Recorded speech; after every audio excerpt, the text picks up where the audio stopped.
Hi అందరూ. ఇవాళ దేవి శరన్నవరాత్రులు 5వ రోజు అండి. ఇంకా ఇవాళ 5వ రోజు కదా. అమ్మవారు అవతారం మహాచండీ దేవి అయి నమః.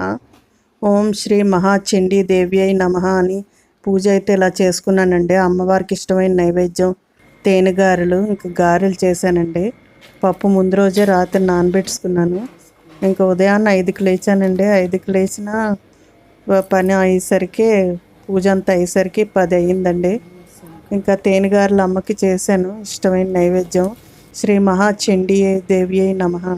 అమ్మవారి అనుగ్రహం మనందరిపై ఉండాలని పూజ అయితే బాగా చేసుకున్నానండి. ఇంక ఈరోజు పంచహారతి ఇచ్చాను. ఇలా కుంకుమ పూజ అది చేసుకొని 9 రోజులు కుంకుమ పూజ చేసుకుంటానండి ఆ ఇంట్లోనే. ఇంకా పూజ అయితే ఇలా చేసుకున్నాను, పంచహారతి ఇచ్చాను. చాలా ప్రశాంతంగా అనిపించిందండి. వీడియో నచ్చితే లైక్ చేయండి. ఓం శ్రీ మాత్రే నమః.